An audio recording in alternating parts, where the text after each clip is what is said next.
Well, hello. Good evening, everybody. Chief Meteorologist Andrew Pinero here with another live stream. Delvin, Raymond, welcome. Hope you're both doing pretty well. Get this also and published.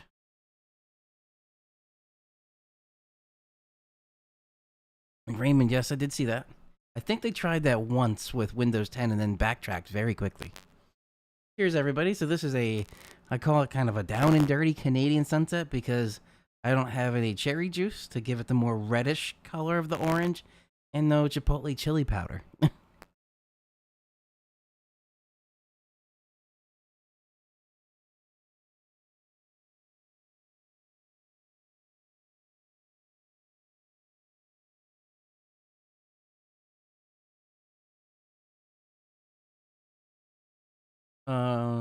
Raymond, to answer your question, no. No water restrictions, but we do have a burn ban in place. So, for instance, you can't have a campfire out in your backyard. You can have it on your porch. So I have a little propane small fire that I have up on the porch versus the bigger open fire pit out in the backyard. So right now, that is not allowed. That might change because we are going to get some rain coming through. And I also do have an actual campfire party this Friday, so hopefully we get enough rain to end the burn ban.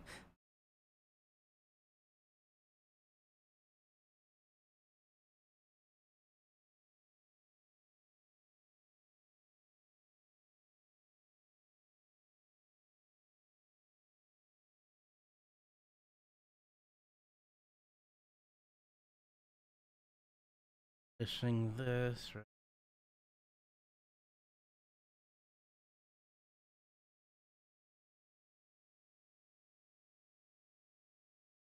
Even though this doesn't have the fancy ingredients, it's still pretty good.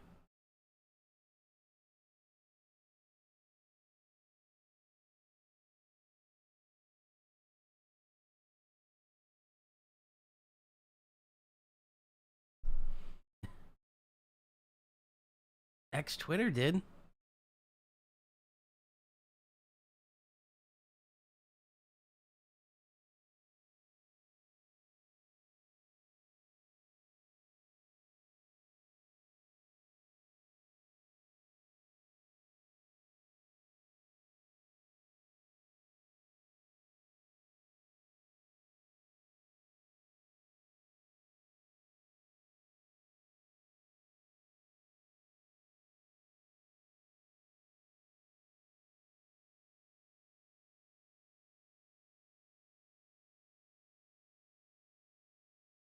That worked.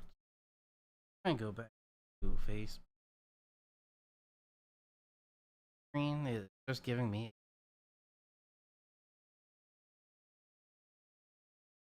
Facebook is down. I don't know if either of you have or had. Yeah, I think so. Raymond, you had Facebook, but I can't get in besides a blank white screen. Oh well.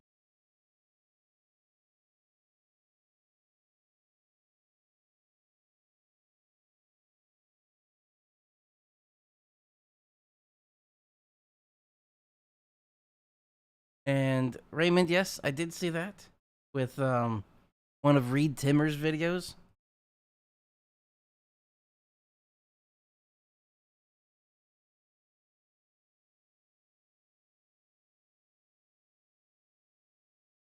Okay.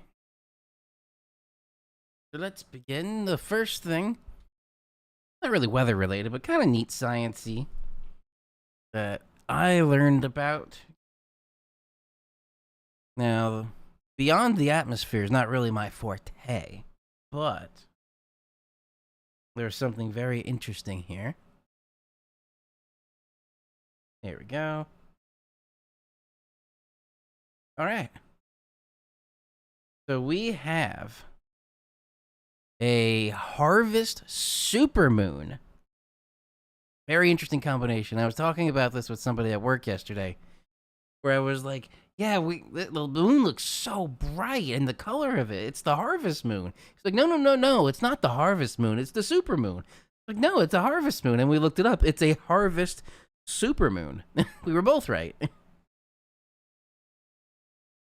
October's, excuse me, October's full harvest moon. The first supermoon of 2025. And I think I read somewhere else that's there's gonna be 3 consecutive supermoons. So I guess this month, next month, and the month after. All right, a majestic harvest supermoon graced the night sky on October 6th yesterday and October 7th tonight, although it's a little more cloudy, and we'll get to that in a bit. Putting on a spectacular show as it loomed large and bright even over the eastern horizon at moonrise, with Saturn close to its right among the stars of the constellation Pisces. And in here, these are some cool photos from this space.com. Where we have here passes behind Washington Monument, right through the middle there. It looks like it's actually part of it. This one, New York City, looks like Statue of Liberty. The torch is the moon. That was quite an interesting shot there. What we got here? Behind a skyscraper in New York. Doesn't say which skyscraper. But just that color, when it was really low in the atmosphere, it was really cool.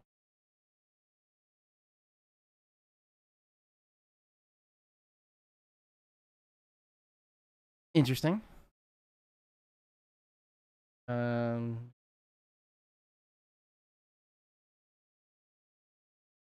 Let me try one thing here. Hang on.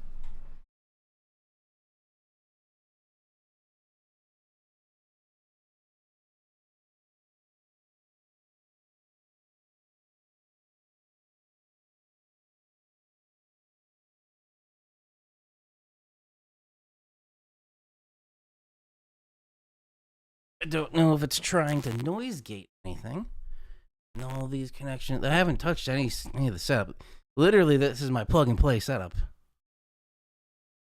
Let me know if you still hear me cutting in and out, because all my audio levels are showing it is good. Testing 1, 2, 3. Testing 1, 2, 3.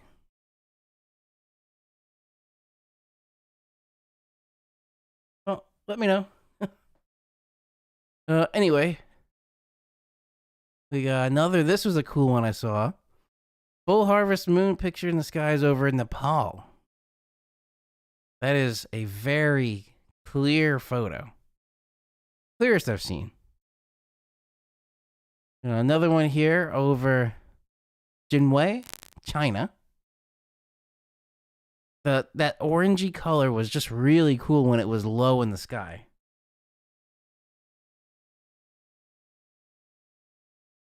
Well-timed view of a passenger jet crossing the face of the harvest moon. Airplane photobombs harvest moon. So, what is the harvest, or what is a supermoon first? Well, let me see. I don't know if this one said it. Any other space news? One other interesting one. I don't know if I saw, but I was like, eh. But super quick. What is a supermoon? When the moon is orbiting the Earth, it's not a circle. It's actually an oval, just like when the Earth orbits the sun, or an ellipse would be more specific. So there's points where it's closer to the Earth and further away. So supermoon is at a closer point, so it's lower in its orbit, closer to Earth. So that's where it's about, I think I said 11, 13% brighter and bigger. Or bigger. And the harvest moon is the first full moon that is closest to the autumnal equinox. The other one, which I thought was interesting, was here when I saw Bill Nye. Bill Nye and the Planetary Society hold Save NASA Science Day of Action on Capitol Hill. Now you see why this one I was like, I don't know if I want to talk about it, but I guess we will. So there's our good old buddy Bill Nye, the science guy. So this day of action, it had to deal with they're doing budget cuts to NASA. Save NASA Science was the name of the press conference. We're not going to play any sound from there. Proposed cuts would force the premature termination of dozens of missions. Fully functioning spacecraft summarily turned off. Development work on virtually every future science mission summarily halted. I didn't know that this was that big of budget cuts that were happening with NASA. $20 billion of... Oh, wait, what is this? So, when it comes to exploration, there's no private option. So, no other private company has been to the moon. Yes, SpaceX and Blue Origin and some of the other ones have gone into low Earth orbit. And SpaceX was the only one to actually make it to the International Space Station. But NASA's the only one to actually leave Earth's orbit. So NASA science is a bargain. For every dollar spent, at least 3 come back into the economy. Last year, NASA's investment in science generated more than $20 billion of economic growth and supported over 80,000 jobs in all 50 states. That was quite a gathering they had on Capitol Hill there while the government is shut down and I guess nobody's there. I don't know if they're actually there or not. But related to that, a couple things. Ooh, I've been there. I've actually been to the vehicle assembly building. It's really cool.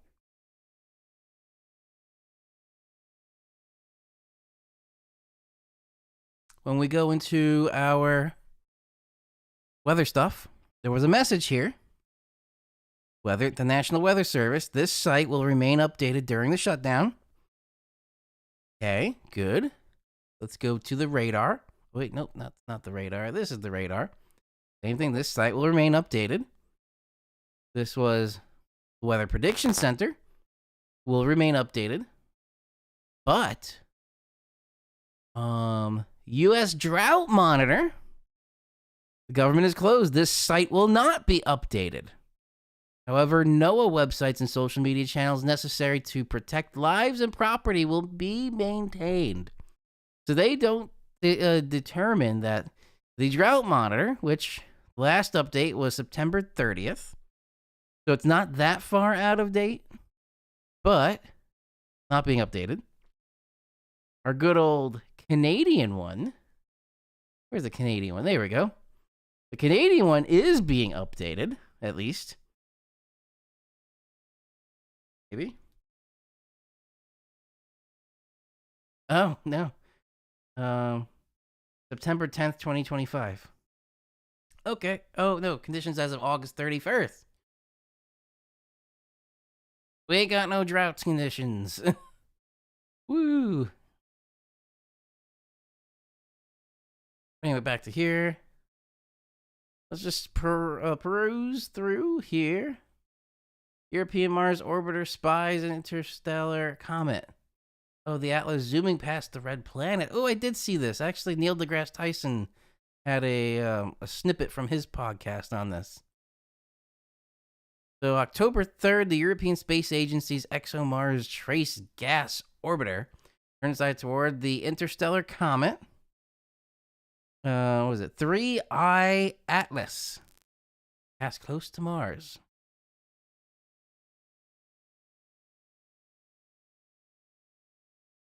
There's a little orbit.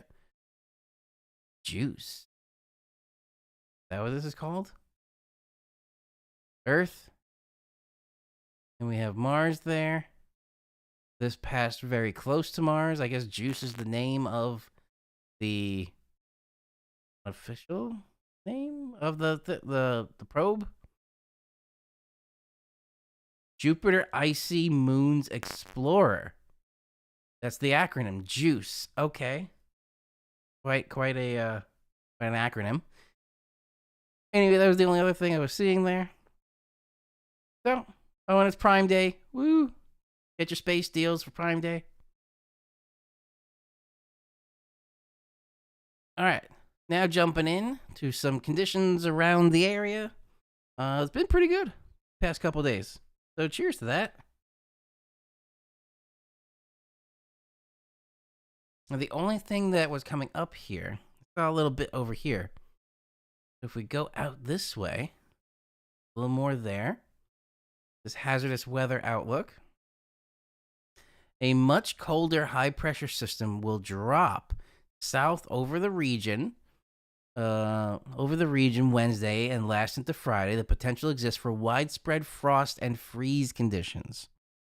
So, the overnight lows could get cold enough where any vegetation outside can be experiencing some issues and maybe just die. We'll take a look at that with the MOS data. All right. Let me back out. There. Going a bit more east. Let's see what was going up in here. See what this hazardous weather is saying. Widespread frost and freeze. All right, so it's the same thing.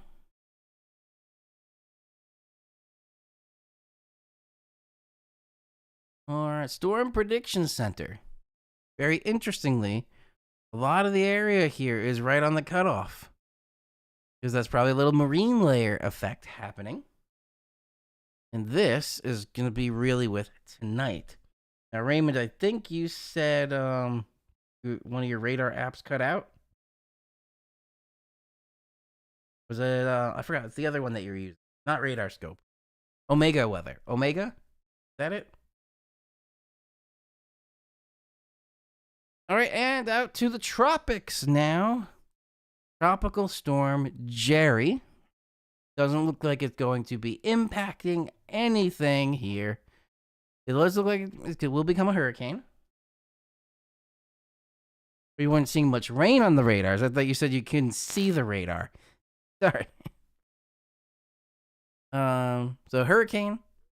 Bermuda, again, might get a little effect from this. Because it's a narrow cone, but they're in the cone. Maybe some choppy waters along the east coast there. But that is it for right now from here. This looks like it's just going to stay in that little nook inside the Gulf of Mexico. What else we got here? Oh, we can't do that. All right, let's take a look at our surface analysis. Let's get a picture of what things look like right now.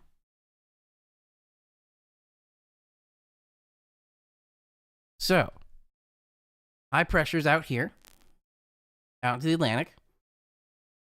Low pressure right along here. There's our front. And this surface analysis is 21Z, is when it was posted, or at least analyzed. So this is kind of what I was seeing. I did post a short before that was, because I saw a lot of dark low clouds mixed with puffier white clouds just because of where the sun was. But I was saying it looked like there was a lot of southerly flow. And there it is. We see that. We see all the wind. I'm drawing a blank on what that was called. But anyway, we see this coming from the south because wind is always where it's coming from. So I would say this is southerly wind. So all this southerly wind around, because we have the high pressure here from the northern hemisphere, it spins clockwise. And that was pulling in this warmer weather. And also I felt it was a little bit more humid out there too. I felt that. We saw the clouds very low. Looked like fast-moving clouds coming from the south. Not fast. So it looks like this is 20 knots. Each of these long ones is 10 knots. So 20 knots, 10 knots. I can't even make out what that is. That looks like a 5, maybe? I don't know. But clouds out there. This is the cold front that's going to come through tonight into the first half of the day tomorrow. So that's the setup right there. Highs, lows, highs. Now, it doesn't look like any kind of blocking pattern. So that's where this system coming through will be out within a day. Then we'll be back to nice weather because there's another high coming in right behind it. So that's what we're seeing here. On the satellite, I did see a little bit of clear air, but let me go back. Can I stop this? There we go. All right. Can't really see it there, but if you go back to my short and watch that, you will be able to see on the satellite the multiple levels of air, of cloud movement. Let's go to the long wave. You're not going to be able to see multiple levels here. You'll just see kind of like densities. So we see dense clouds over there making their way through. So instead of it was being broken cloud cover, now we're seeing a bit more overcast.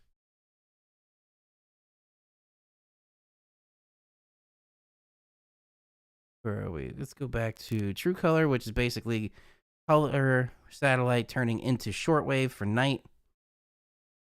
And then on the radar here, there's the system. So here's the rain. So it looks like right now, upstate New York, right along the Canadian border, Toronto through Ottawa, Montreal there is getting it. Actually, I don't know if that's actually coming down, but let's take a peek here on Radar Scope. Delvin, is it raining by you? Any showery actions happening?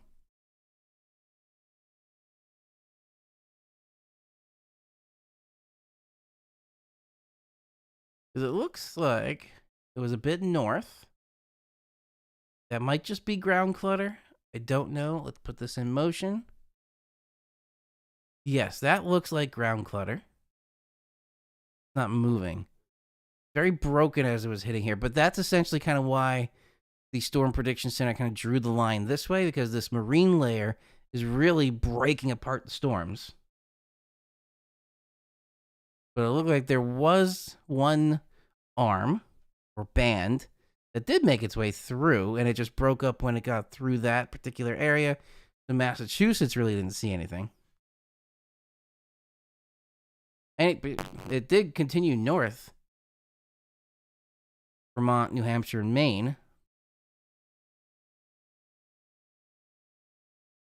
Radar over here. Halifax. I know it says Gore, but Halifax is literally right there.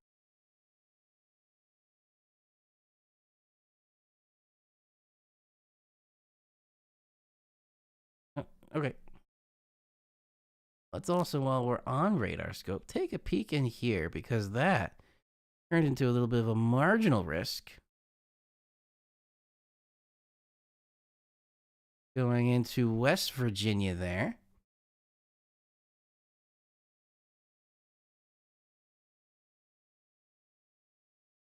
All right, pretty widespread, moderate, heavy rain. Doesn't look like any kind of shear was happening. It really just looked like it was straight.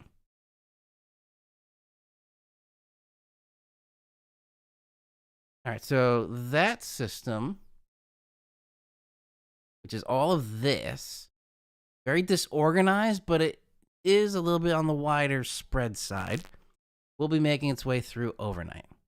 So now, let's take a look at some of the models.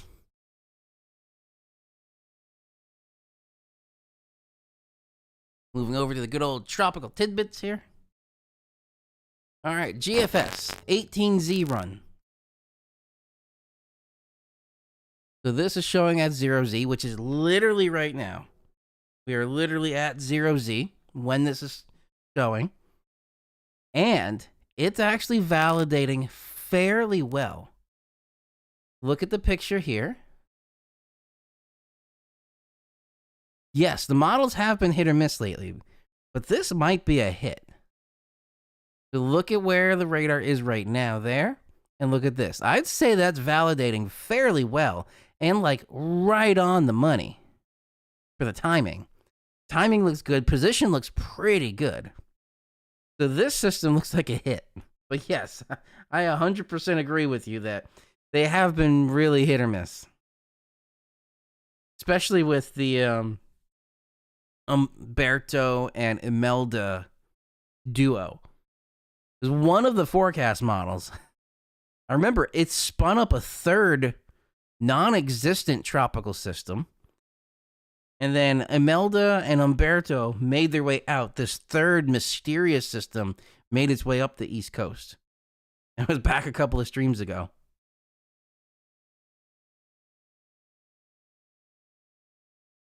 It's a bit overdone for time. I do agree with that. Intensity is not necessarily there. What I'm looking at was the position and the timing. The position and timing look pretty good. It looks like it's a little bit more intense. Yes, I agree with that. So here, we do have some intensity there in central Pennsylvania. And there it is. So that looks decent. But up north, it's showing a hot spot there and a hot spot there, a heavy spot there. And they're not there. It's very broken. So position, good. Timing, good. Intensity, no.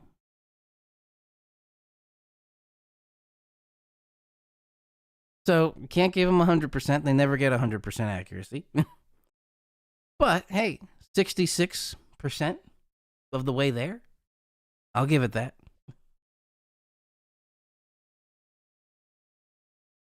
Now let's take a look. Oh, let's move on here. So this makes its way through. It does get a little bit more intense. So if we know from what was actually happening in the initial frame that it's overdoing it a little bit, we can look at this frame at 6Z and say, okay, maybe this is a little overdone. But still, position timing is decent. So your Wednesday morning commute looks like it's going to be a bit tricky, bit wet. bit breezy as well, because that pressure gradient looks like it's going to be pretty high, with those isobars being very close. And even going through 18Z, it starts tapering off around the tri-state region and a little bit more upstate. And into Canada there, just over the U.S. border, it looks like it's pretty much gone. But New England is still getting it by 18Z. And then that starts making its way out completely by 0Z. So I'd say maybe there's a 12-hour difference between the Pennsylvania, New York tri-state region, Pennsylvania, upstate New York, into the tri-state region, and then getting here for maybe a 6 hour, between a 6 and 12 hour. I'd say closer to the 6 hour side difference between tri-state and New England. And then that high that we talked about before, because we saw it on the surface analysis, 1033 millibar high there. So that looks like it's strong behind it, which a 1033 millibar high is pretty strong. But what's interesting now is we're having the opposite effect of the last high pressure.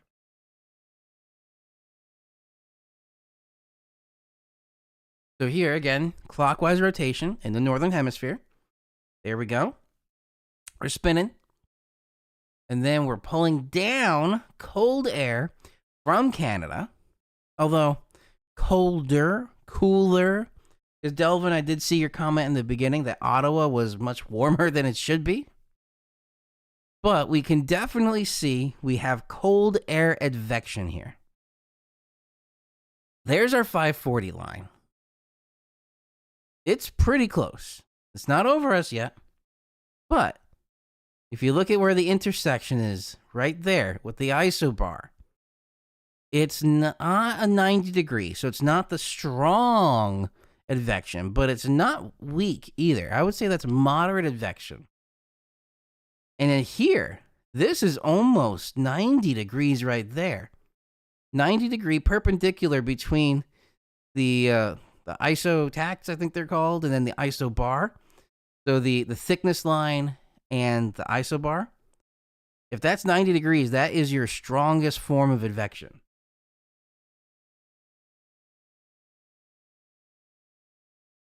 Yes, going back to that, it is crazy to think that drought is not a big enough effect. Going back to this. This site will not be updated. This is not a NOAA website, right? Drought.gov is not NOAA. Well, it's not a NOAA URL. I think it might still be under the NOAA umbrella, but a different URL. So NOAA websites and social media channels necessary to protect lives and property. I mean, it's literally right there, NOAA and NITIS. But NOAA's right there. So NOAA websites and social media channels necessary to protect lives and property will be maintained. But not this one. Oh well. Where were we? We're still in GFS.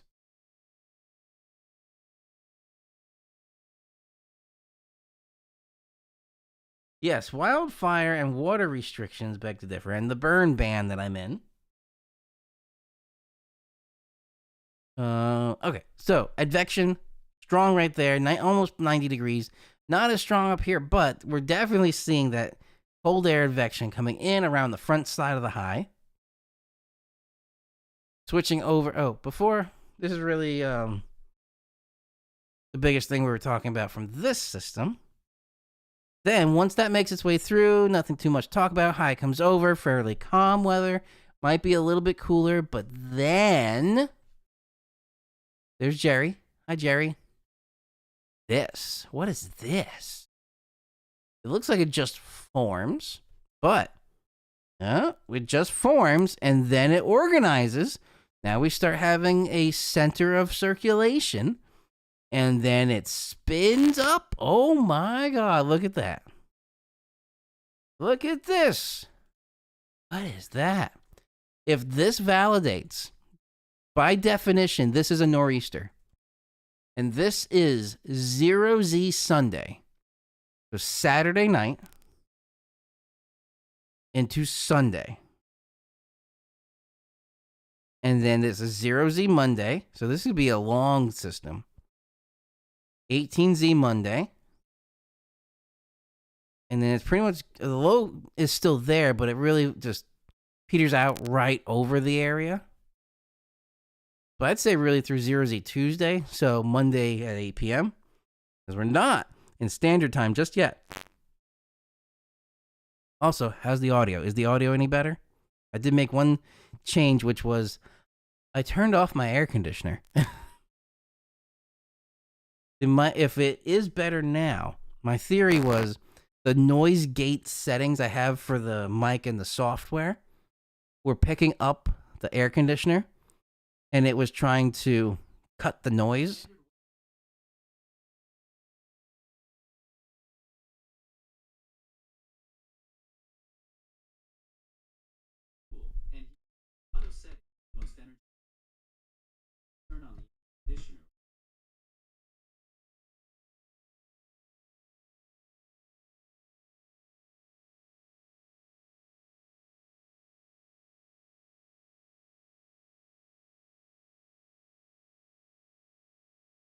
No.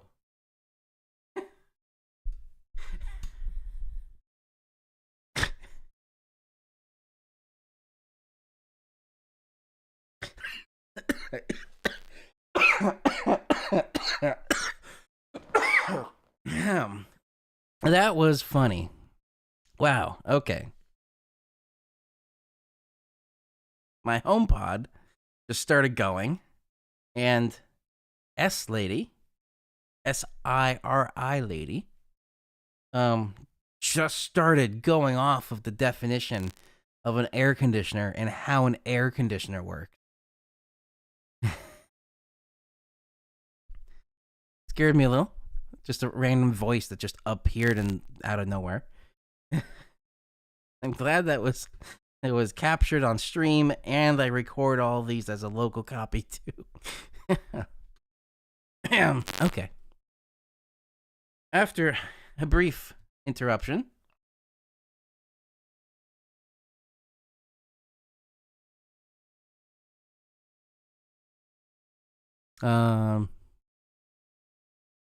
I completely lost my train. Okay, nor'easter. By definition, this is a nor'easter. And it looks like it could be in the area a couple days. So Sunday and Monday. And it's still really in the area Tuesday, it's just weaker. So this could be a Sunday through Tuesday system with the strongest looking like it is here for Sunday, but that looks like it weekends and then straight like this on and off of stronger, weaker through Sunday into Monday. Weekends Monday with actually like re-blossoms there, just smaller. All right, so that brings us into the 1 week forecast, and that is where we end. Let's go to the euro. So here, backtracking to today. Let's see how it's validating. We need 0Z. There we are. So that's what it shows for 0Z. I can already tell it's a little overdoing it. So there again is what we're dealing with on the radar right now. Overdoing it, but again, position and timing do look pretty good. It's just a little stronger than what we were expecting. All right. Again, if this is overdoing it timing wise, though, it looks like it'd be pretty good. Here's the seasons for nor'easters. Fa la la la la. Yes.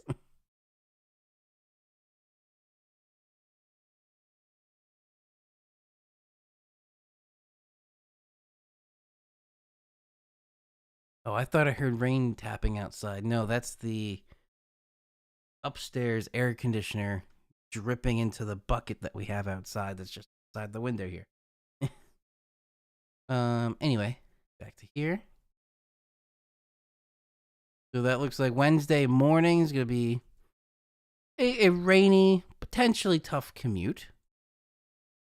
And then that is pretty much gone later in the day. Even a little bit left by 21Z. It's showing on the Euro here around Boston. Then it makes its way out. Same setup though. High pressure comes in after. Pretty strong advection. Do we have any? Yeah, we have almost 90 degrees right in there. So cold air advection. High stays in place. And then there it is. That little thing spinning up. See where it goes.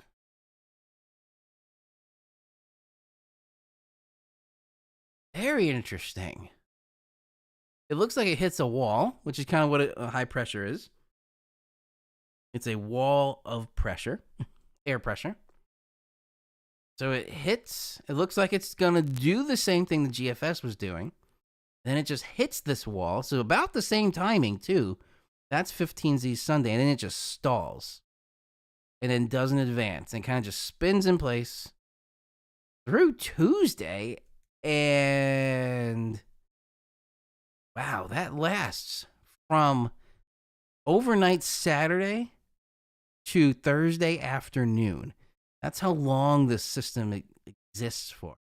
But again, this is by definition a nor'easter. A coastal storm coming up the East Coast with winds coming from the northeast. We have counterclockwise around a low. Winds coming from the northeast. There we go. We got northeasterly winds if you look at where the isobar is pointing. No nor'easter. All right. Icon, the Germans. Let's see. Let's get back to 0Z. There we go. It looks like it's overdoing it again. Just like the others. So there is a trend there that they're overdoing it. These models. There's Icon. Timing and position, again, look pretty good, but overdoing it. That's probably be way more intense than it's going to be at 9Z on Wednesday. All right, so again, your morning commute could be a little tricky. Through the afternoon, it'll exist through the tri-state. Then it starts getting the heaviest, again, maybe overdoing it, because that's what the trend was. Going over, like, directly over Boston there. And then it's out by Wednesday afternoon. High comes in. Again, strong advection. High stays in place. Let's see what this does. Ooh, it does the same thing as the Euro. It forms. Traveling up. So there's 18Z Sunday, 15. So it looks like it's about the same thing. Then it hits this wall, because there's a high right there. Hits this wall. Stalls, backtracks. And that's as far as this model goes, which is 0Z Wednesday. Through Tuesday night, at least, it was existing. So this looks like it could go through Wednesday. So Saturday through Wednesday, at least. So this is where, Raymond, like you said, hit or miss. What I'm thinking is there will be a system that comes up the coast that is a nor'easter. I don't know if it's going to stall that hard. Like, it comes to a dead stop. Right there. So, wherever that is. Got Georgia, South North Carolina there. Right on the North Carolina-Virginia border. That could get... I mean, no, they got a lot of rain already. Back there. More rain for this area. It looks like this is where a lot of the storms tend to go to and stall or die. And then 12 kilometer NAM, not going to go out as far. And we're not really going to take too much of a look at the shorter range, higher resolution models. Let's take a peek here.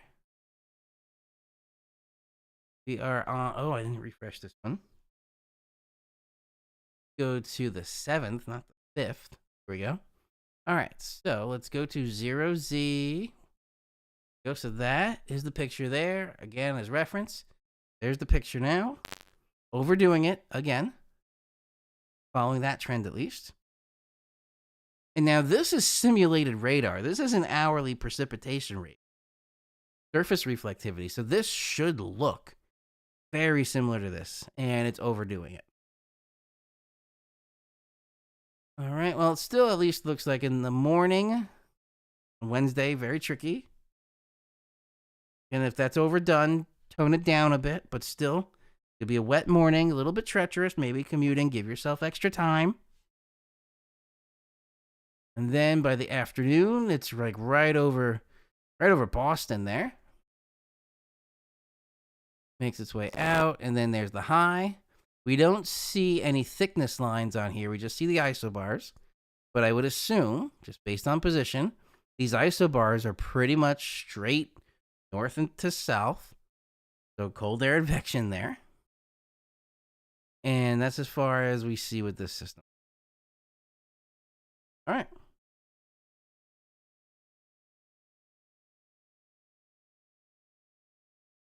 So that is it for the models. Now let's take a quick peek here at MOS data, numerical outputs.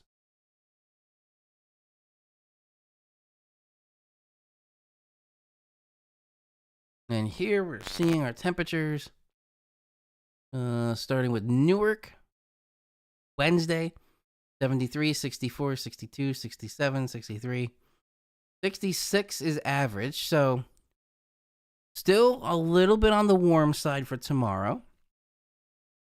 Then it starts dropping back to about average through the end of the week, a little warmer on Saturday, because that was, again, ahead of this next bit coming through. Nor'easter. But the overnight lows, this is where they posted the hazardous weather outlook for potentials for frost and freeze advisories. Because even though the overnight low is 65, waking up tomorrow, Wednesday, yes, it's not dropping too much. The Climo says 47. So this is way warm because we have that system coming through, bringing in extra warm air. And then 49, closer, 49, 43, 50, 53, 52. There's your overnight lows, or at least Newark. Islip, let's see. Normals, 47, 65. 64, 70. Still a little warm. 47 to 64 is quite a difference. And then it drops after Wednesday with those systems coming through. More seasonal. A little warmer for Saturday as we get the nor'easter starting to come through. Then it drops on the back side of it. That looks the same there. And then White Plains. Actually, let's skip to Albany. So Albany here. So 59 and 69 compared to 40 and 61. Yeah. But then after that, 40 compared to 40. We're right on par there. It's forecasting. 57. A little cooler, but still around the averages. 29. Ooh, that 29. That's chilly. I would even say that's cold because it's below freezing. Then it bounces back up for Saturday, a little warm, but it warms back up to average with this warmer air coming through with this nor'easter. Here we go. And then it cools back down a bit after that. Now going to Boston. 63, 66 compared to a normal of 45 and 63. So still warm. Trend is following that. Thursday drops to 48, 57. So almost average there. Days like that until Saturday where it warms up a little bit with that nor'easter or just ahead of the nor'easter coming through. All right. The other ones we talked about, air now, air quality. This is still operating. Can you believe that this is still operating? Fire.airnow.gov. Last updated 8/24, literally right now. This was last refreshed. Refreshing may not mean it's updating. It doesn't show anything about when it was updated.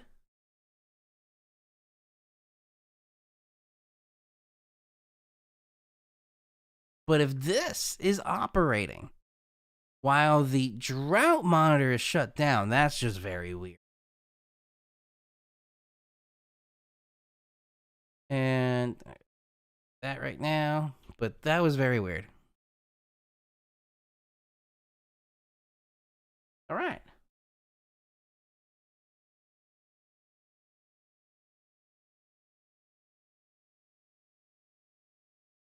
We are going to take a quick break here. And then I'm going to refill the drink, and then we're going to switch to some Minecraft gaming for today. So we will be right back. Re-rack the music. There we go. And I will see you all in just a little bit.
All right. I am back. John over here. All right. Hello. Now, Raymond, we were just talking about the consumer rights issues with Microsoft.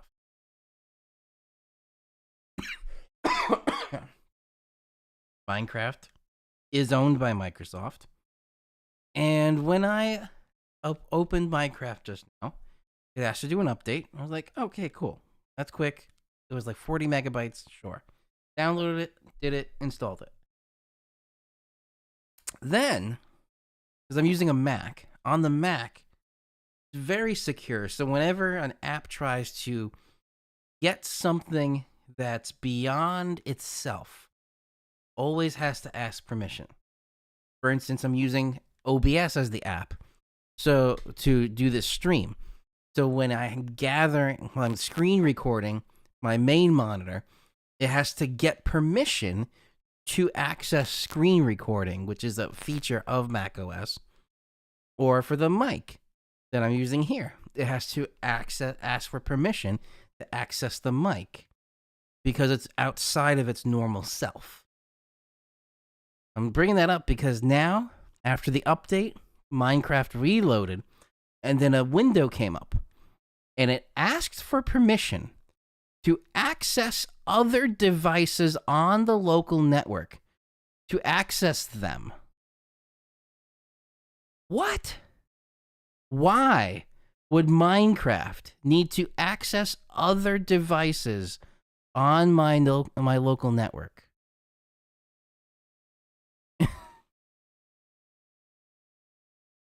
Very interesting.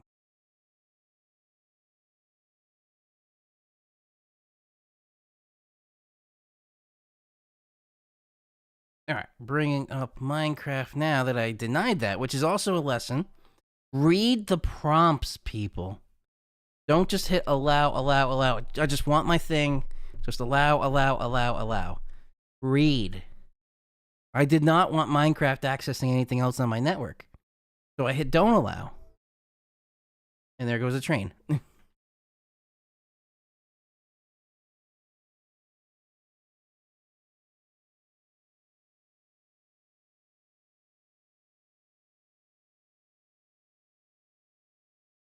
it crash?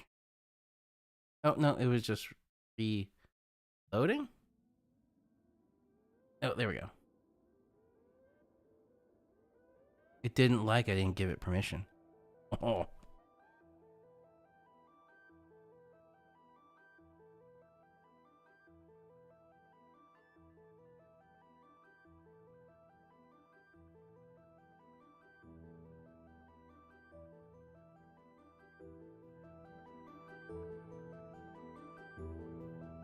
All right, we are in.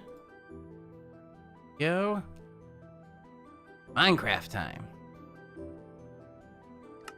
When was the last time we did this? August? August 12th.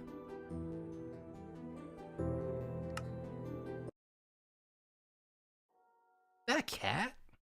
Cat. Alright, I think I lost everything just before this. Sun's coming up. Yes. Did I lose everything outside? And I really don't remember. Nothing in here. Hole in here.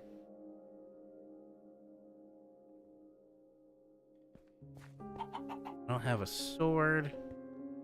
I have sticks. I have iron. I can make a sword. Too bad I can't make bronze, because there was a Bronze Age, bronze swords. I have all this copper. A block of copper and copper ingot. There's me iron. I need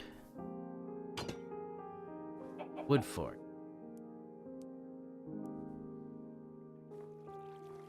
Good thing there's plenty of wood around here.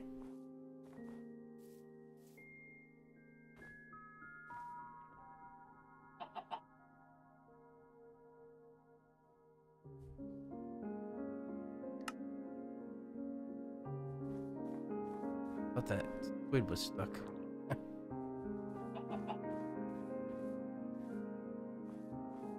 Devin, I do have a copper door because I have so much copper, but does a copper door offer any more protection than if it was just a stone door? Or a wood door?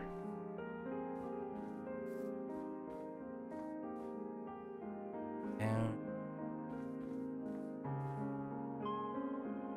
Oh, there's more copper down there. What do you know? More copper. I got a lot of copper, I can say that.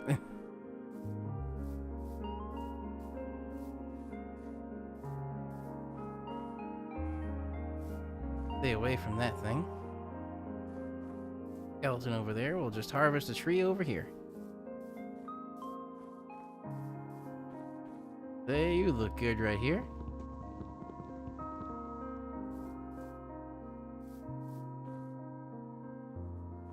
That's fine.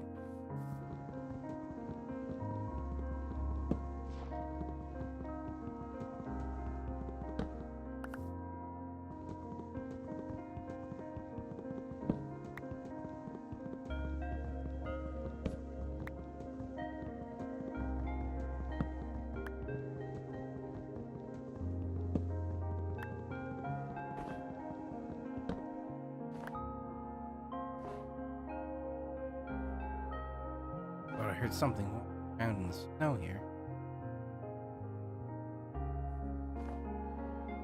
I'm hearing something in the snow. Or is it just snow? Oh, it's snow melting. Oh, it's falling apart. Okay, that's what it is. Because I harvested the tree. All the stuff is going away.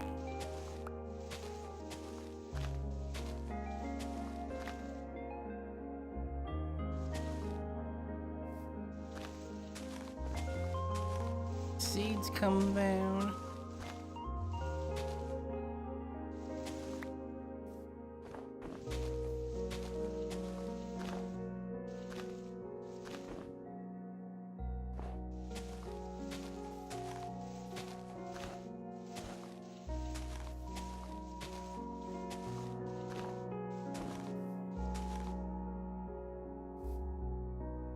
Spruce thing.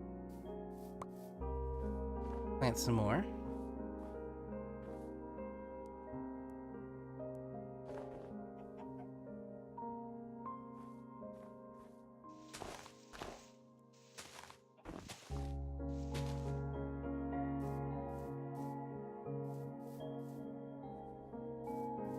I will.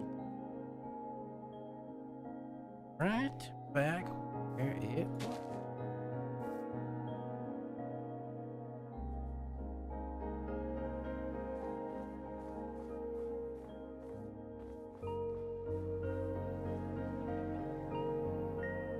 Alright, let's go make a sword.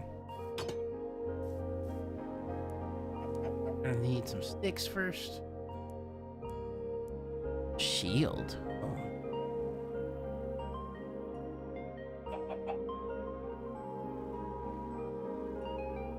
Oh, I need not that. Thanks.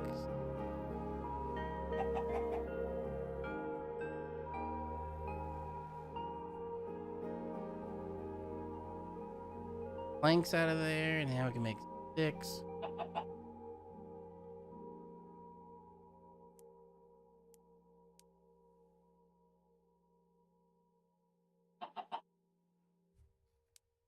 Now we can make a sword. Need my iron. I always keep some iron. Chest.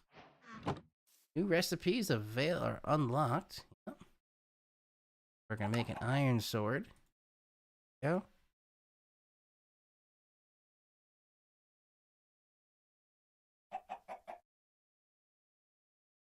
Put the rest of the back. Yeah. Sword. Take on the world now. Like last time. Oh, I do need a pickaxe. We'll need some stone. Stone from...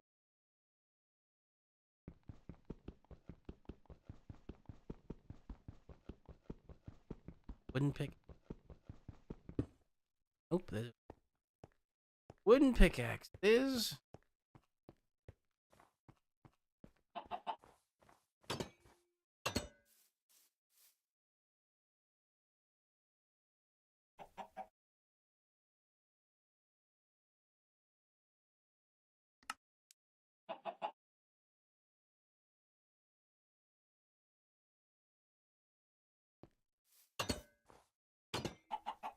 All right, now let's go get some stone.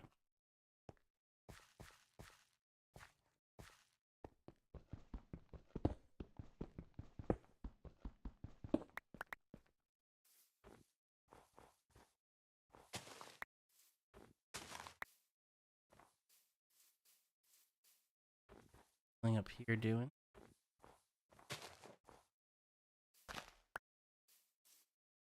For the chicken.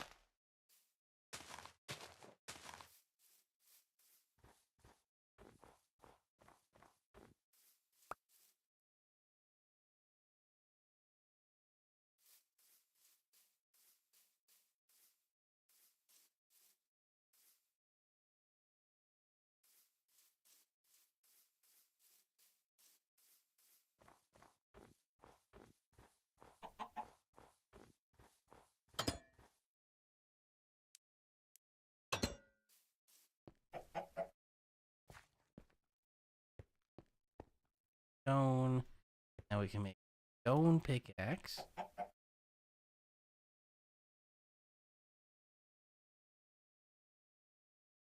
Stone one longer.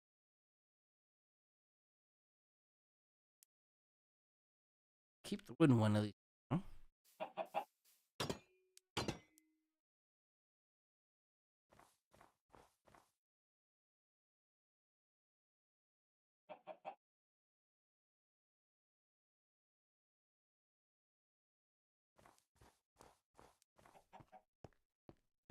And I don't remember where I lost all my stuff left.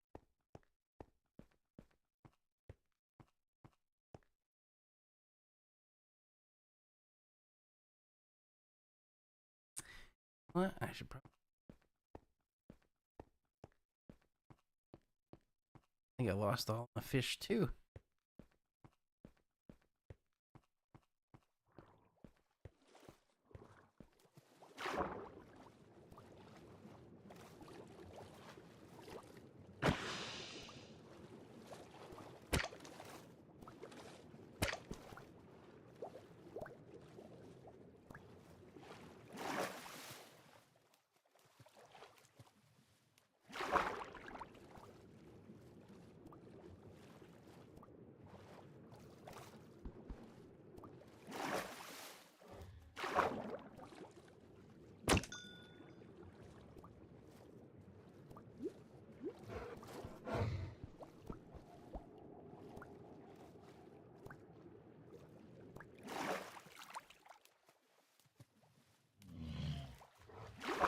I think it's docile.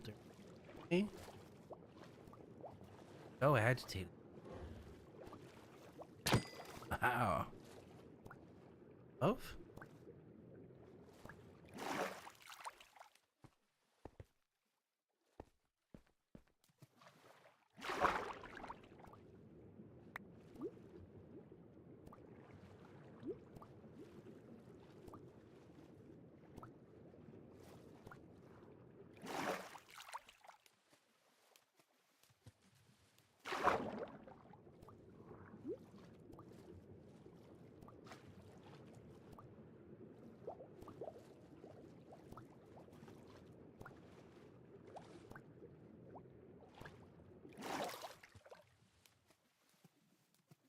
It's always interesting to me that the cold doesn't actually make a difference here. It's literally ice water. You'd think this has some sort of.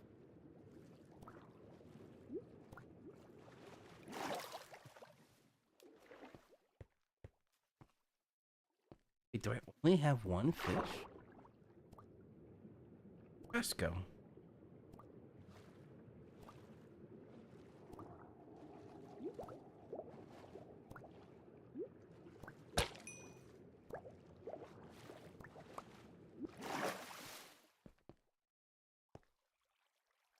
know I caught another one.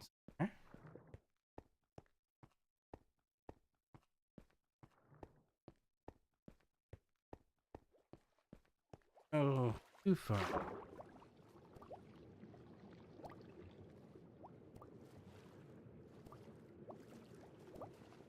Loading up there.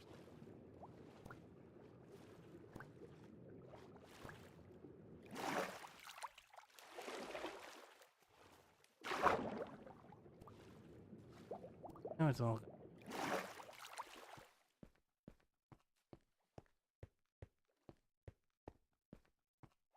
Peek under.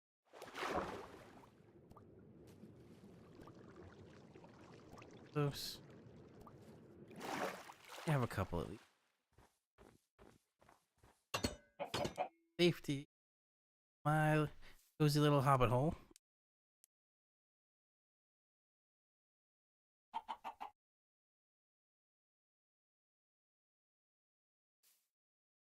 Up-ish. I do like that when the furnace turns, sides a little light in here. Oh wow, it is dark. It got dark quick. New moon.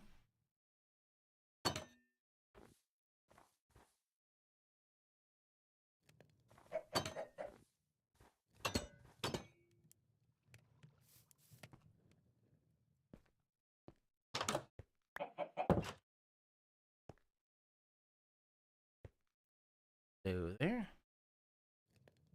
Let's give you some.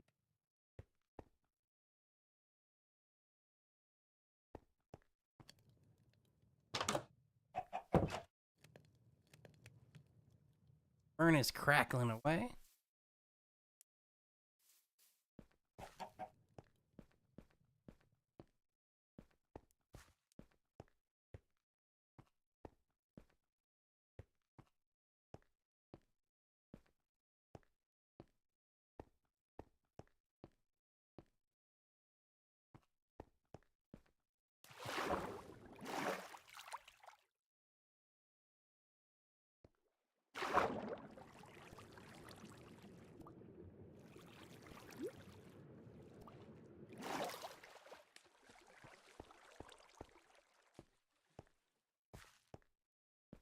This was the channel that brought me the furthest down.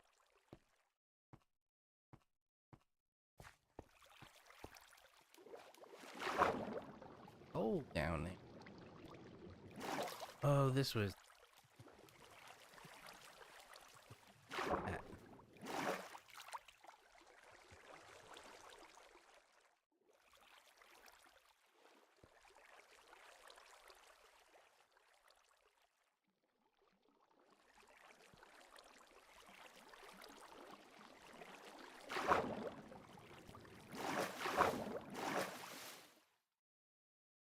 Don't think I had any stuff left in.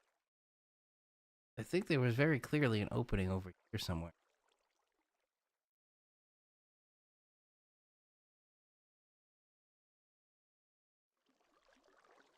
And back up. No drama in this tonight is the goal.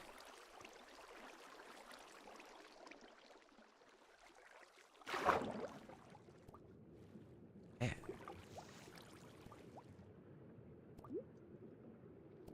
An inventory while I'm.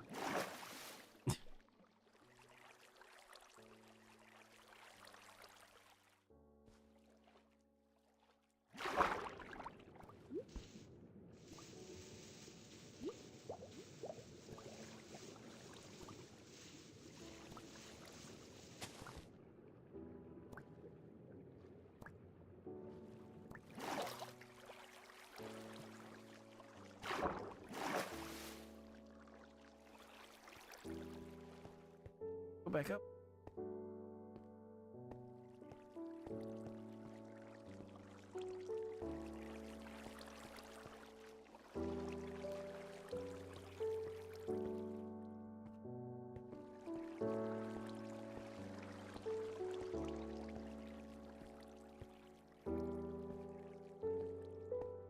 Was the bedrock. That weird.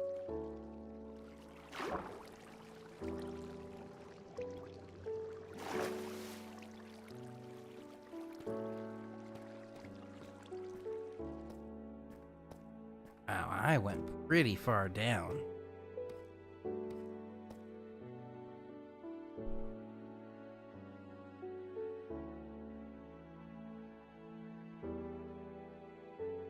Raymond, I am on the fence about that because if it is privatized, there's no incentive because they would become for-profit businesses. The government is not a for-profit. Basically, the government acts as a non-profit. So if the businesses that are all in the private weather sector, they're all trying to make a profit and they're all trying to capitalize on anything that they have that's proprietary. So there's no incentive to really share. Here's a skeleton nearby. I'm pretty secure in here, but anyway, okay. So there's no incentive to share any kind of weather information. So like if I have weather data that might be like, I have a 95% hail accuracy forecast model. I'm not going to willingly give that to somebody. Also, weather information is free right now. You pay for it in your tax dollars. Like weather.gov, you pay in your tax money. There's the bedrock.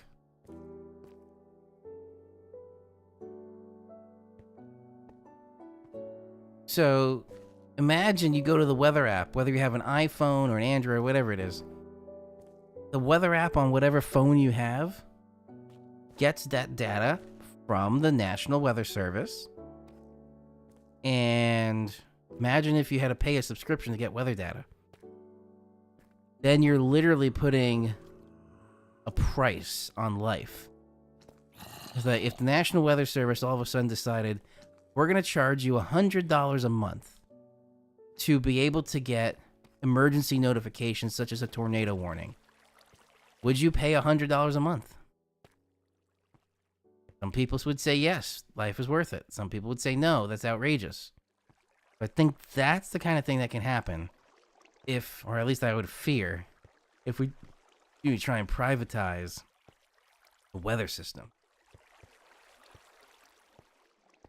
Or if it's a bit of a hybrid where weather notifications are still free.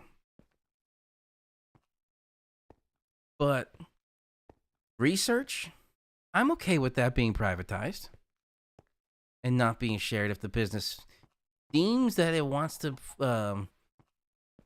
prioritize profit over research and advancing humanity.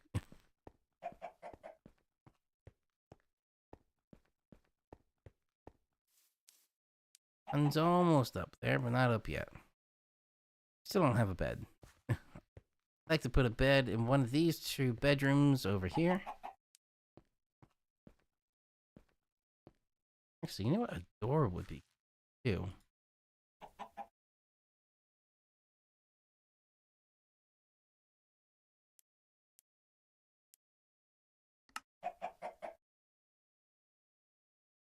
Three spruce doors. Use two of them. One here. One here. Ta-da! A door. Private room. And another door. Ta-da! Private room. Window. Oh, this is all still underground.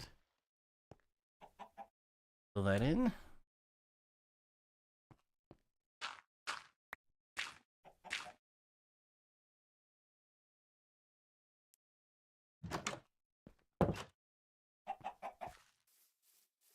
There we go, the sun's up. Oh, and what drama? The drama would be like a zombie horde trying to attack me, and I die, and I try and regain my stuff, and then I die again. That was the drama.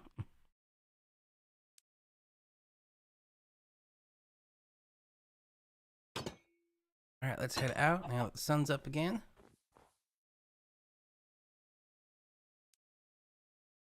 Those haven't changed. It looks like no Endermen have been nearby. Go swimming for fish.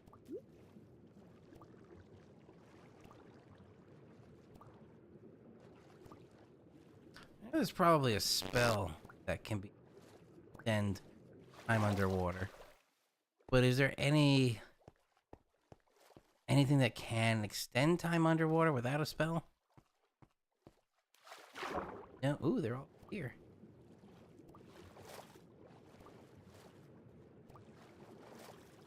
Catch them.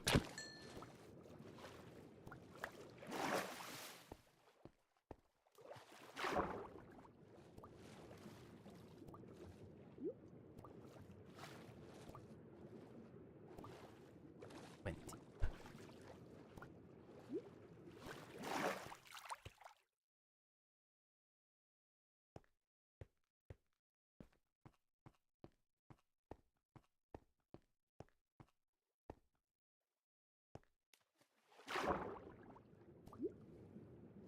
There we go. Here. Wee.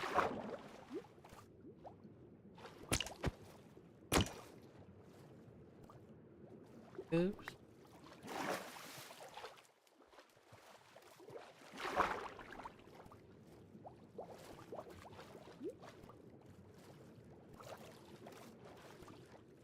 Oh my. Not gonna.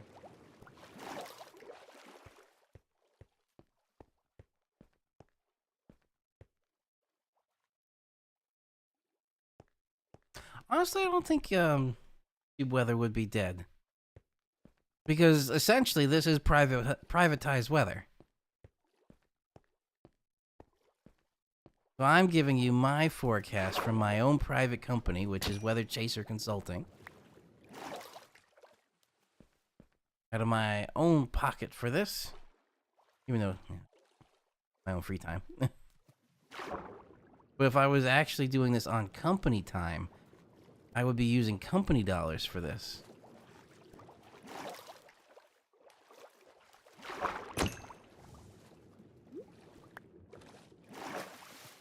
Oh, they can swim.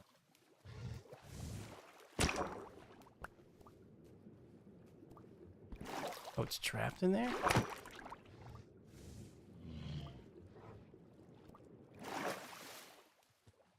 Alright, so we got a good amount of fish. Ooh, there's more. Go get some coal.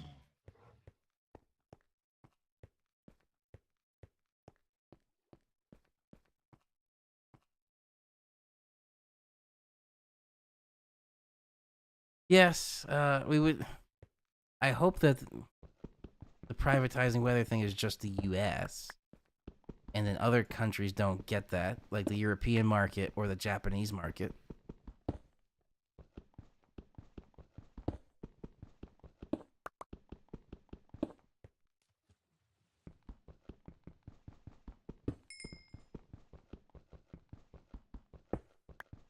I forgot how slow this wooden pickaxe is.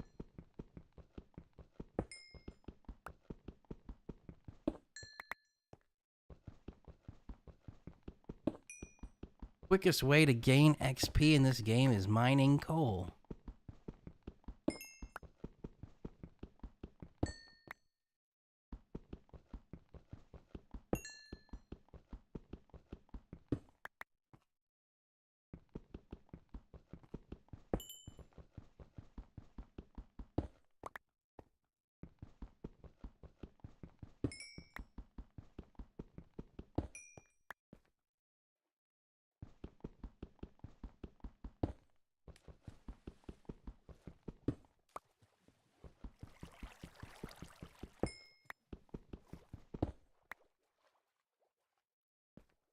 Alright, we got a good amount of coal from there. 18 blocks of coal, or pieces of coal.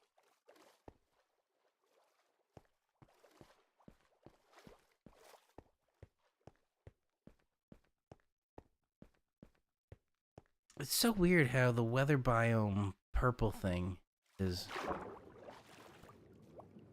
weather biome. The frost biome is weaving itself in and out over there.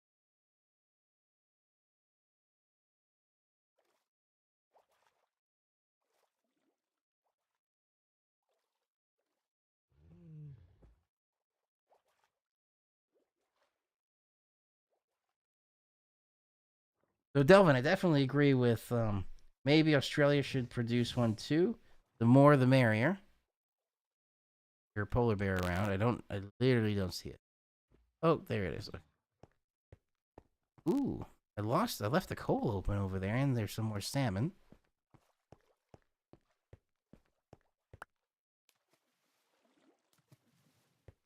Popping up over here. There you are.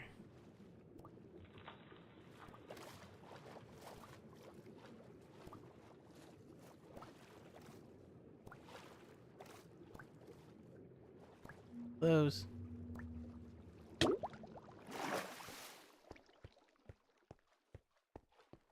didn't make it. I mean, I did make it, but not without some damage. Alright, we'll make it go back to... I got up around here.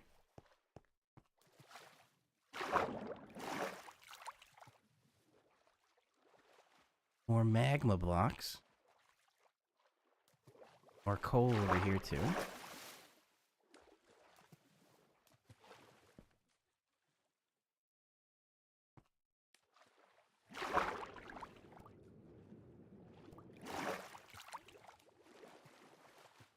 I think I'm heading the wrong way. I was trying not to put up the overlay because I do like the way the game looks without the overlay, but I think I need it. That's all ice. Land over this way.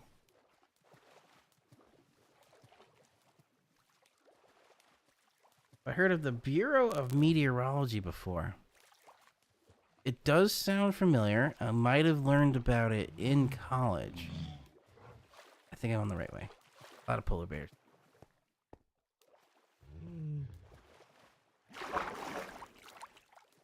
Am I? This doesn't look familiar. There's a lot of polar... There's way more polar...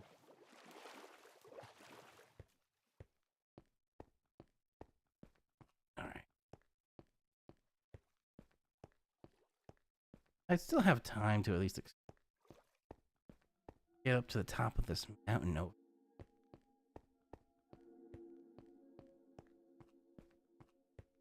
Bureau of Meteorology. Is that in the European setting? Lots of snowy sand over here.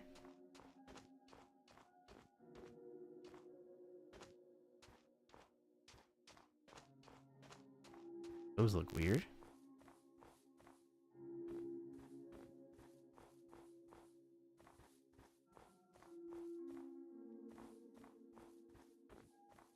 Flowers, some snow. This is a pleasant little site over here.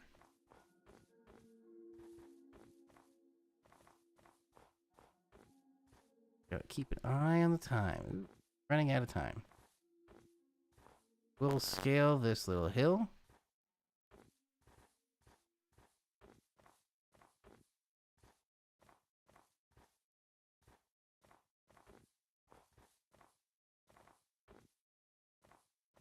Pumpkins?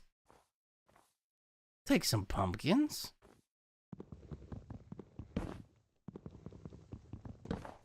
Gotta get my own pumpkins. In real life, not just the game.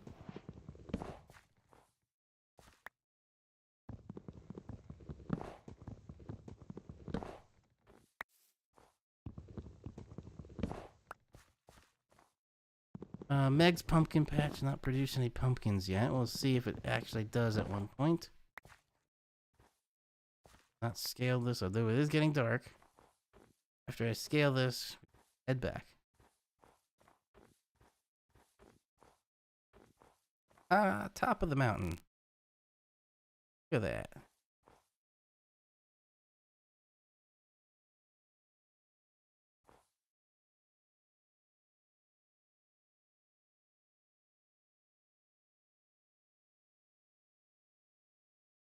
The more green biome over there. A little snowy all in here.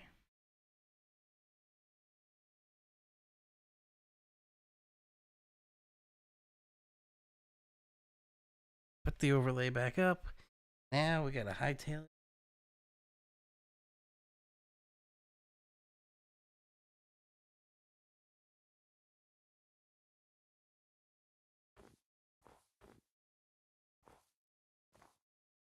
Oh boy.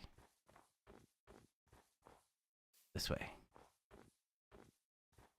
Preferably without dying. There's something over here that's glowing. What is that?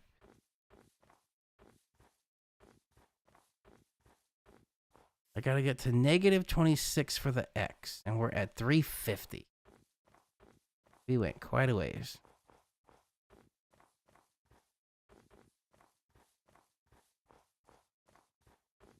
Oh. Lava.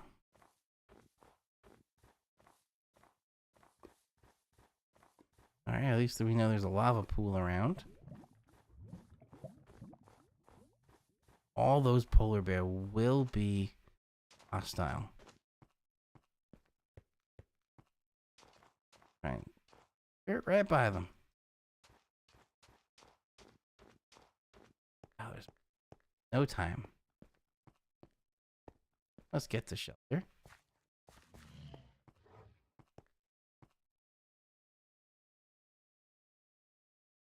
Close. Ooh.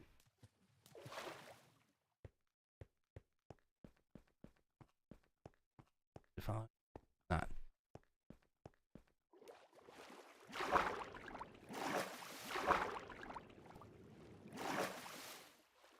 That way. Good.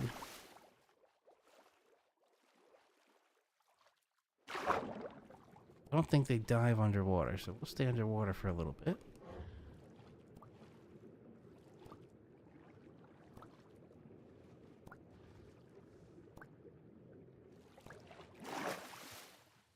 Skeleton.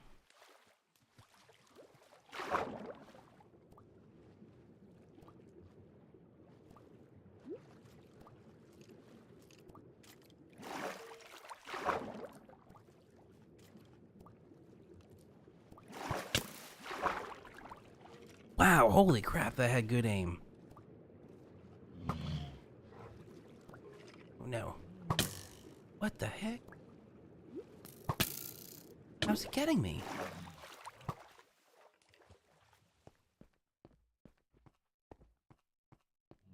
We are going the wrong way, but getting away from skeleton.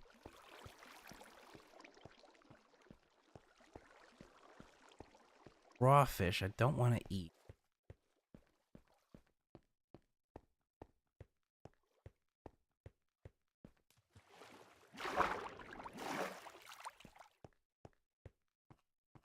Oh, I see it. Almost home.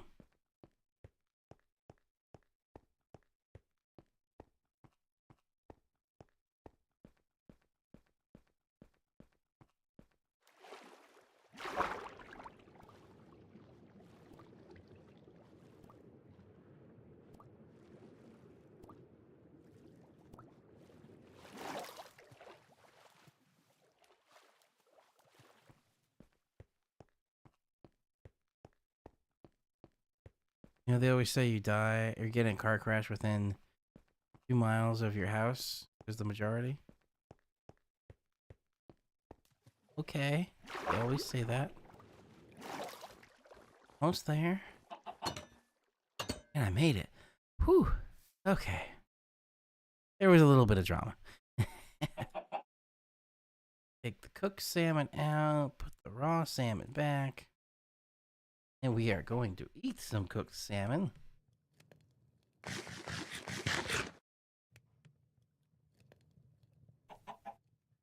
Regain some health. Had 5 salmon. That's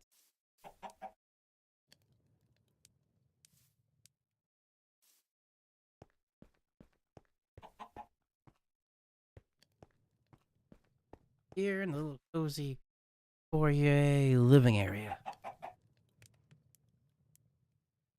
The Bureau of Meteorology is Australian.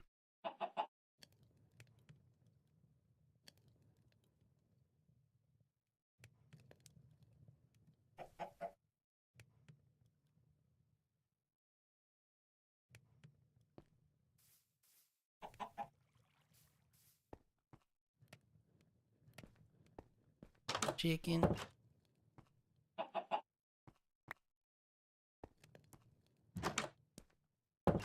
Ooh, that was a close. Almost got out.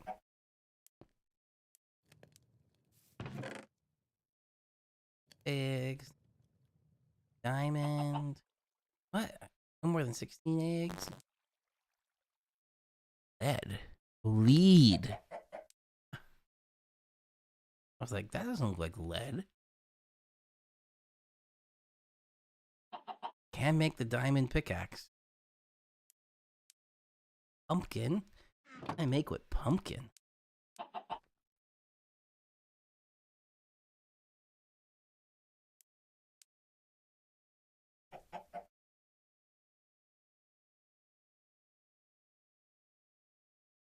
In pie? What's needed for pumpkin?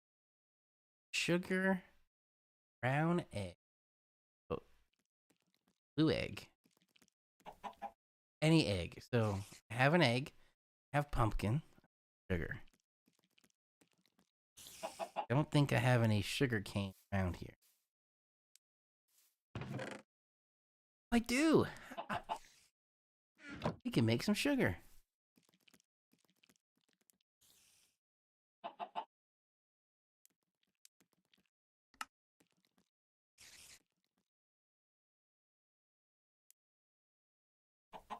For one.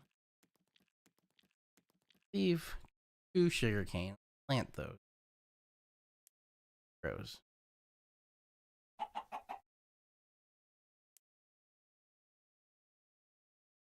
Now we have enough to make pumpkin pie. And sugar egg. Oh. Grab my eggs.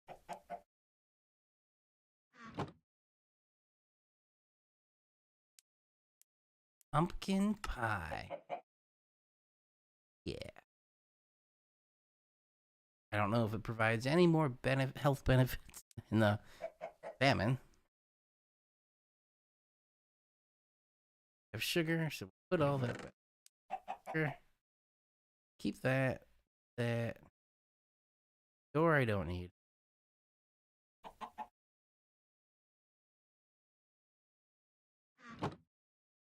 Once it gets bright again, we'll go plant some sugar cane right by the water so it'll grow. We can harvest it. Oh, eat again.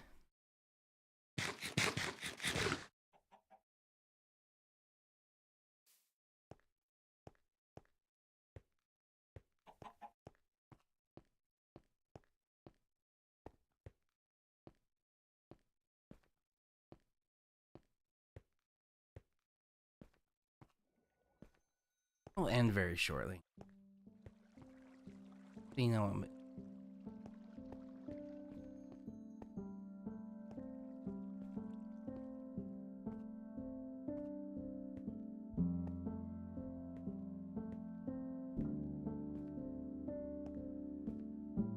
not before.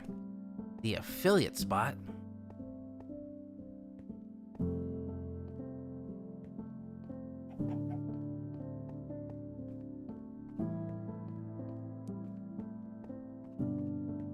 Oh, it is getting light. Okay.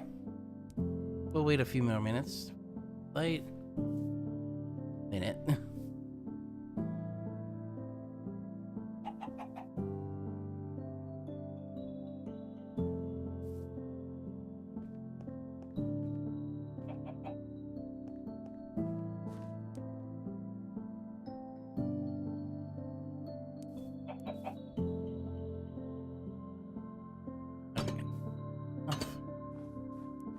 Go plant.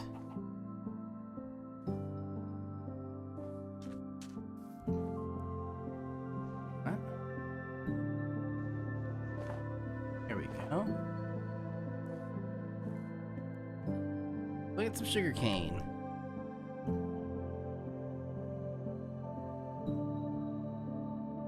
Which doesn't need any special dirt. Needs to. Oh,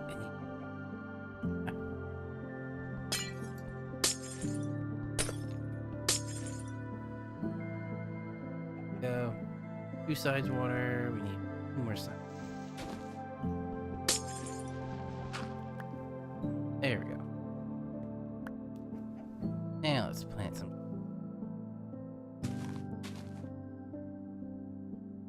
Those grow.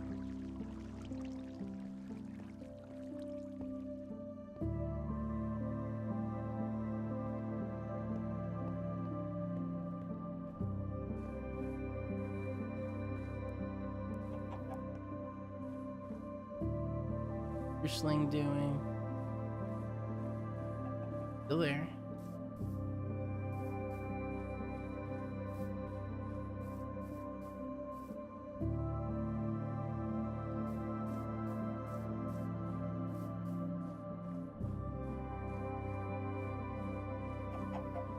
And back inside.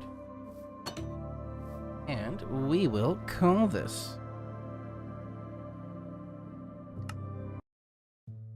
Add again.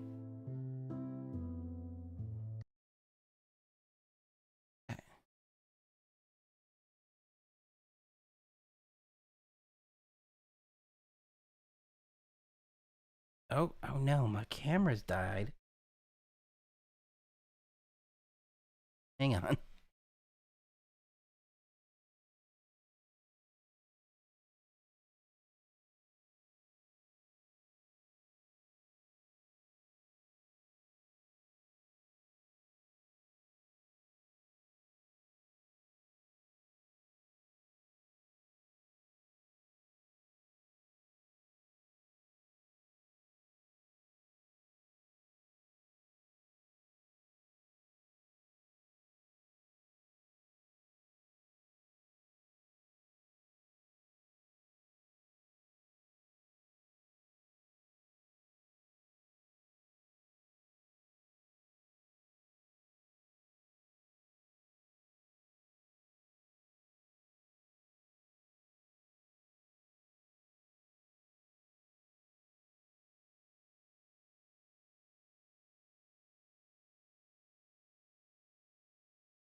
There we go.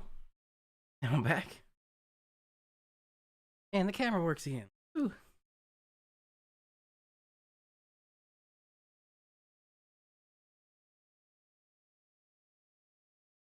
All right. Delvin, Raymond, thank you both for joining. It was fun as always. So to recap, looks like we're going to have a wet day tomorrow for the most part. A little earlier in the day for tri-state region level longitude going north. So pretty much New York City to Albany. We'll see that in the morning. But then going a bit more into New England, so like Boston, we'll see that about a 6-hour delay. So it could last a little bit into later in the afternoon, into the evening for Boston. And that clears out. It does get nice and clear for the end of the week, Thursday, Friday, Saturday. But it will be a little bit cooler. Overnight temperatures will be getting down into the 40s again, which is actually seasonal because our sun angle is lower. It's not going to be heating as much. So that's expected. And then it does look like all the models at least agree on this. There will be our first nor'easter of the 2025 season, 2025-2026 season. Nor'easter doesn't mean snow. Nor'easter just means a coastal system coming up the east coast of the continent, so the United States, that has winds coming from the northeast. So that we will have a nor'easter. Depending on exactly what happens, if it stalls over that North Carolina, Virginia kind of level, or if it continues into the New York City area, we shall see. I'll keep everybody updated. And the last thing, with our first nor'easter on the way and maybe an average winter season, we'll see. It's always good to get your emergency communications setup done. So I do have a series out there, the 3-part series for how to prepare for a storm, one part of which is emergency communications. 4 parts to it. The first part is your regular cell phone, but if the cell phone network goes down, you might still have internet. Then you can talk over the internet. You can do like voice over internet with FaceTime and Facebook Messenger, all that stuff to communicate at least and get some information. If the internet goes down, satellite communication, whether you don't necessarily need a satellite phone, but a satellite communication of some sort, which I have Starlink, which I still haven't finished that video because it started very rocky where my audio went. So Starlink is a good alternative as emergency backup, and I do have the emergency backup plan right now, which I tried FaceTiming on, and it worked. Didn't work well. It was a little choppy, but audio was fine. And just phone calls over Starlink worked well too. So, good option. But then, if you lose power and you don't have emergency backup battery system like I have with EcoFlow, then a radio is very good to have. So I have, right now, switch over to the NOAA weather radio, which actually is still operating right now. Higher in and near thunderstorms.